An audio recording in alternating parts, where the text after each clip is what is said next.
Bonjour à tous, Nathalie Kunders officiellement élue maire de Dijon. Les 59 conseillers municipaux dijonnais se sont réunis hier matin à l'hôtel de ville de Dijon pour le conseil municipal d'installation. Sans surprise, ils ont désigné Nathalie Kunders maire de Dijon. Elle a choisi ensuite de s'entourer de 21 adjoints.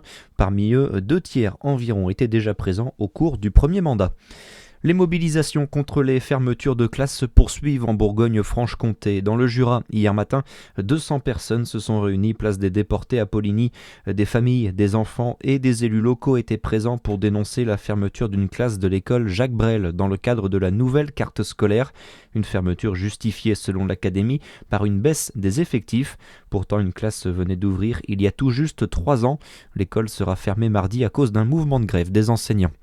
La Saône-et-Loire maintient son soutien financier à l'aéroport de Dole-Jura. Vendredi, le conseil départemental a validé la signature d'une convention de partenariat sur la période 2025-2027. La Saône-et-Loire qui va contribuer à hauteur de 155 000 € par an pour préserver l'infrastructure qui souffre d'une baisse de soutien de la région Bourgogne-Franche-Comté. Les pompiers du Doubs réunis hier à Besançon pour évaluer leur vitesse, leur force ou encore leur endurance. Le challenge annuel des pompiers doubistes se tenait hier au stade Léo-Lagrange. 355 concurrents issus des 17 compagnies et centres de secours du département se sont affrontés sur une compétition qui est surtout un moment de partage et de cohésion.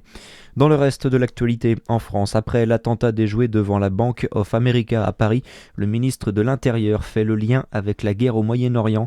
Dans cette affaire, un homme a été arrêté dans la nuit de vendredi à samedi alors qu'il tentait de mettre le feu à un engin explosif. Le parquet national antiterroriste a ouvert une enquête. Enfin le sport, les Français Laurence Fournier-Baudry et Guillaume Cizeron, sacrés champions du monde de danse sur glace hier soir, un peu plus d'un mois seulement après leur médaille d'or au JO de Milan Cortina. Très bon dimanche à tous sur Fréquence Plus.